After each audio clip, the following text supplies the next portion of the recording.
What's going on, guys? Welcome back to the channel. My name is Steve. I'm Lindsay. Today we're going to be checking out the top 10 UK adverts everyone complained about. Now, I'm honestly not certain why people would be complaining about these adverts. So far, every single adverts compilation we have come across from the UK, we have absolutely loved. That's true. It doesn't matter if they were funny or if they were the more serious PSAs. Yeah. You guys in the UK know how to make really good adverts that get your point across, whether that's trying to get someone to buy something or whether it's just trying to make a point about something serious. Yeah. You guys are excellent at that. You know how to make an impact. Yes, absolutely. But guys, I am not in a forest fire. The house is not on fire in my side. For some reason, it looks all hazy and smoky on my side, and I think her side is actually pretty clear. I think it's just this lighting for some reason. We just got snow again today, so maybe that's playing with the lighting or something. Yeah, I don't know, but it's annoying. For this list, we're rounding up those infamous ads from British TV, which caused all sorts of outrage amongst UK audiences. They were supposed to inspire us to buy things. Instead, they triggered hundreds to phone up and write in to officially complain. Number 10, The Fight, Volkswagen. Taking its inspiration from The Matrix, here we see a Volkswagen engineer fight off a series of violent clones of himself. The concept was meant to demonstrate how the company's designers push themselves in pursuit of perfection, but the relentless violence prompted hundreds of complaints. Advertising watchdogs ultimately insisted that it should only be shown after the 9 PM watershed. I could see that. Late night viewers, I can see it for little kids, I guess. Factory fistfight should make them buy a new hatchback. Sometimes, the only one you have to beat is yourself. Number 9. I don't know. Honestly, that wasn't that bad. Well, we didn't see the whole thing, but yeah, I wouldn't want like a little kid seeing that because they love like anything they see, they want to reenact. It's no different than like say seeing wrestling on TV or something like that. I know, and I don't want my kid watching wrestling either. I guess so. All right. But either way, yeah, I think after the 9 PM, what do you call it? The watershed? Watershed, I think is what they call it. Yeah. I don't think it was that bad. Booking.com. That's that like Airbnb type place website, isn't it? Maybe. Or hotel. Booking.com. This notorious ad campaign for accommodation site Booking.com shows holidaymakers tense with anticipation as they approach their hotel room, and then overjoyed when their luxury lodgings are finally revealed. But the promo's punchline hinges on a highly suggestive delivery of the brand name. You got it, Booking right! Despite thousands of complaints, the ad escaped a ban as the word booking was said clearly and distinctly, regardless of the obvious meaning. This is exactly what you Booking needed. Which was booking name for some viewers. Booking.com. Yeah. Number 8. Okay, that one I don't see the big deal. I don't think it's a huge deal. No, it's not a deal at all. It's not a big deal at all. I could see can't. how funny it would be to like hear a little kid going around saying that. Because you know they would say, I don't know, booking, yeah. Well, you book, yeah. I'm trying to figure out how to put booking in a sentence. I know. Booking a man. Yeah, I don't know, but yeah, that one wasn't. I don't understand why people were complaining about that. There was literally nothing there. Sure. Yeah, I've seen way worse. Bedtime Stories, Department of Energy and Climate Change. A government department promoting clean energy might seem an unlikely This one looks familiar for some reason. But the DECC's TV tactics unleashed a perfect storm of criticism. Scientists said it was being caused by too much CO2, which went up into the sky when the grown-ups used energy. The controversial ad showed a father reading his child a frankly terrifying bedtime story. Oh my goodness. Predicts ecological doom in the near future. Some places could even disappear under the sea. And it was the children of the land who have to live with the horrible consequences. While it aimed to tackle the public's lack of interest in climate change, it was ultimately accused of scaremongering, leading to anger from groups claiming that the ad had a political message. Is there a happy ending? It's up to us how the story ends. Number 7. No, man. I do not agree with bringing kids into grown-up issues. Nope. And especially with that type of tactic. Yeah. Like, a lot of kids, they could hear a story like that and it wouldn't affect them that much. But very sensitive children. Yes. I was one of those children. Yeah. I think Sophia's one of those children. Yes. that will stick with them forever. I won't, and emotionally kind of scar them. I want to say this. I personally wouldn't have been one of those children, but I know you were, and I know Sophia is. And I now, because of what we recently learned about each other. Yeah.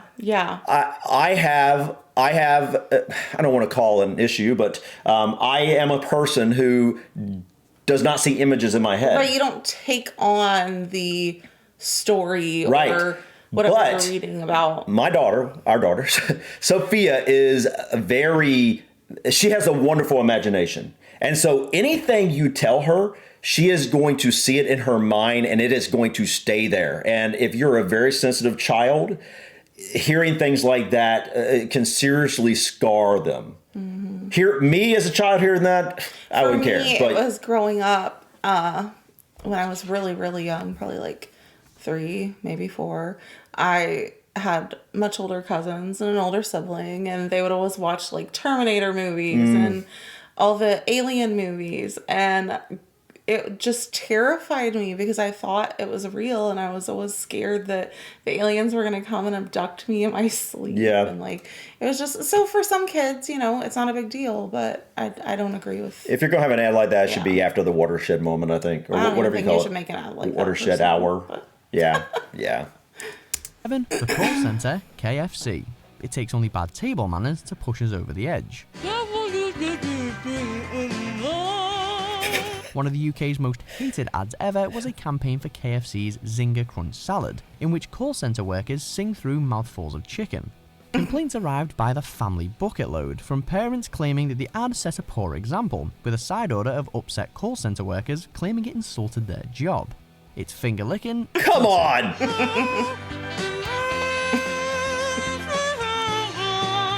It was kind of gross. Okay, but I could see how British people especially would be upset by that commercial because y'all are very, very into manners and very like, there's good good table behavior. Yeah, sure. We should all have good manners, like especially when we're around others at at a dinner party or something like that. And honestly, like I would hope people aren't literally acting like that at work at a call center. But why in the world would that offend people that work at call centers? I know. I used to work at a call center, and Are you offended? I'm not offended by that. Are you offended? Would you be offended if people were eating with bad manners at your call center that you don't even work at anymore? No. Me neither. But yeah. Oh, a Tango. Yes. Of course they're on here. Yes. Tango. We saw Tango adverts. We probably saw this one. I think we did see this one. He did a bunch. The slap guy. Loved the Tango commercials. Orange Man, Tango. When this ad proved popular in the 1990s, it really did damage people's health. Featuring an orange pot-bellied genie ambushing an unsuspecting tango drinker with a double-handed head slap, it actually inspired school kids across the country to copy the move, with eardrum-bursting results. A later version of the ad tried to tone down the violence by replacing the slap with a kiss, but it was too late. The UK had been tangoed and happy slapping was born. Happy slapping. I can imagine that one was a big deal. Yeah. Dog breath, Wrigley's. Presenting its product as the ideal remedy for bad behaviour, Wrigley's Dog Breath TV ad shows a kebab-smeared lad awakening after a night out.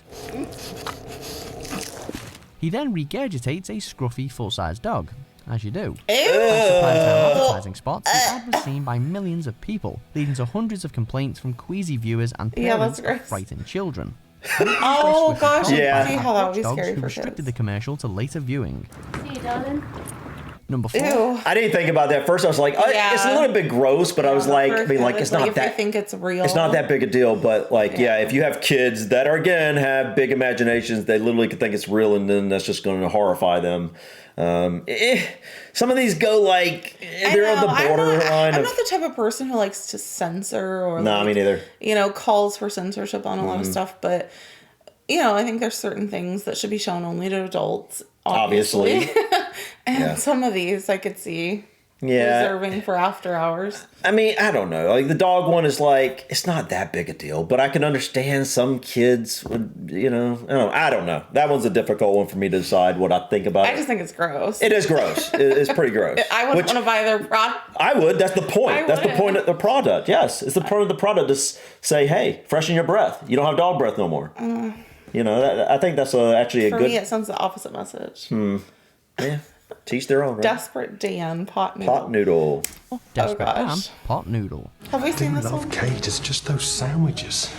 I need something filthy, like a kebab. Yes, we have. No, we haven't seen this one. Mid-20s They're all about the same. Pot Noodle unveiled Desperate Dan We didn't see in this one. 2002, a character who's bored with dreary sandwiches and yearns for a dirtier, more dangerous snack. His quest takes him to a succession of seedy night spots, where he eventually finds release with instant noodles and a willing accomplice. Round the back in 2 minutes. Oh, wait, we did see that one. Yeah. Viewers were incensed by the sexual imagery, and the Yeah, tagline, the it's a slag little- of all snacks, earned this ad a hard slap from TV regulators. Pot noodle, the slag of all snacks. Number Okay. We saw a whole compilation of those. Yeah. And a lot of them were like Yeah. that. I can kind of see why that one was... Yeah, I think that should be another after hours one. Yeah, that was a little... Even though it didn't really show anything bad, it's still the innuendos. Yeah. But, I don't know. It's pushing the limits, I guess you'd say. The whole whole chicken. KFC. 3, the whole chicken, KFC.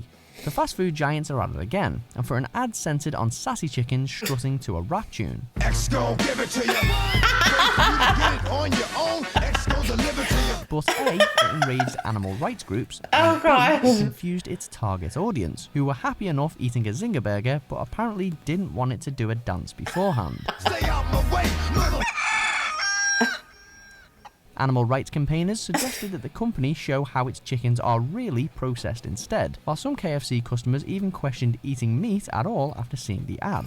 A misfire on all counts. Yeah. I like that one. I mean, it's funny, but it doesn't really make me want to go to KFC. No, I just like the advert. I think that would be funny. I'd see that chicken dancing to that music. I think that would be hilarious. But I agree. It's not really... That's kind of a bad call on an advert, I think, because it's not going to get me to want to, because I'm not seeing any delicious chicken. No. All I'm seeing is a chicken that's alive, sitting here, dancing. Yeah. But, yeah. Gon' give it to you. He gon' give it to you. Number 2, favorites, McDonald's. Can a deep fried fish sandwich help ease the pain of losing a parent? Well, according to McDonald's, it's worth a try. In this commercial for the fast food chain, a boy asks his mother about the father he never knew. What was Dad like? The glum son promptly cheers up when told of his dead dad's preference for the filet-o-fish. What was your dad's favourite too? Tartar sauce. All down his chin. The ad was battered with complaints and promptly banned for using a serious issue It's to just promote weird. junk food. It's just Meanwhile, weird. the unloved filet-o-fish is yet to find a place in our hearts. Number 1, That one was just weird. Yeah. I don't get it. I mean, I get what they were trying to do, but I don't think it worked very It well. was just awkward. and Yeah, it was just very awkward. Blind football. Patty power. What is patty power? Patty power.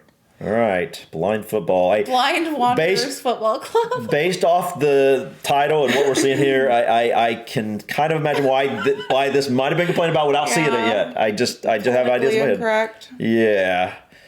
blind football, paddy power. When it comes to causing offence, bookmakers' paddy power are always a safe bet. More than 1,000 viewers complained about this advert in which a team of blindfolded footballers play a chaotic match. I see where it's going. To add I did injury too. to insult, the promo also featured a cat on the receiving end of a free kick. But angry viewers were nutmegged by Paddy Power's response. The ad featured members of the England blind football team, and claims that it encouraged animal cruelty were rejected. Paddy Power can't get Tiddles back. There's nothing we can do about that. But we can get you your money back with our money back specials. All right. Okay, that's not where I thought it was. No, that really wasn't that. I thought it was kind of funny. I mean, like, it wasn't really that big a deal. Funny, but I'm not a big fan of the trying to take things down because you dislike it, because we all have things we dislike. as long as you're not hurting anyone else, then Yeah, I agree. It's all about the kids to me, and maybe that's the dad in me. But generally No, I speaking, think even before you were a dad, you would have felt the same way. specifically because I do know how sensitive Sophia is to imagery and the things she sees and hears. And I'm the same way. Like, once I see something, I cannot get it out of my head. Like, it will always be seared into my brain. Like, so I have to be very careful about the things that I take in. so that's the negative side of your ability to see imagery so strongly in your mind. Yeah. And I think Sophia's the same way. And I think that is the difference. I think that's the difference between people that may just be like, oh, who cares? It's not a big deal. They're probably more like me. Right. But it doesn't affect. But I understand it because I have you and Sophia in my life, so I understand how this stuff does affect you. So I still care, even though it doesn't affect me as much. But even aside from that, I think parents are ultimately responsible for absolutely controlling what their kids are taking in and consuming. But guys, again, even though most people seem to, or a lot of people complained about these adverts, I still thought they were excellent for what they were trying to do. They're definitely memorable. So that's the point, I think. And absolutely. It was effective in that. Yeah. I mean, some of these I completely understand why people complain. Others I'm like, I don't know. I mean, it really wasn't that big a deal. Sensitive about some of them. Some of them are a little not quite, not that big a deal. But all in all, guys, we love your adverts. Say that every time we do adverts because it is absolutely true. Definitely want to explore more compilations. Let us know in the comments what you think are some of the best compilations for us to explore. We do have some, We've done Iron on our Blue, list. Tango. Pot Noodle. We've done a few videos on PSAs. Yeah. Which I'd like to do some Public more. information films. Yeah, I'd like to do some more of them soon. I would too. And I know there's bound to be a couple. Kevin the Carrot. Kevin the Carrot. And I think there's a couple more in there, but I can't think of off the top of my head. I'd have to go back and look. But guys, enough rambling from us. Thank you so much for stopping by. Please click that like button. Feel free to drop your comments or suggestions about this video or others. Don't forget to subscribe to continue to follow us on our journey to discover anything and everything about the UK and Ireland. Until next time, guys. Peace. Bye.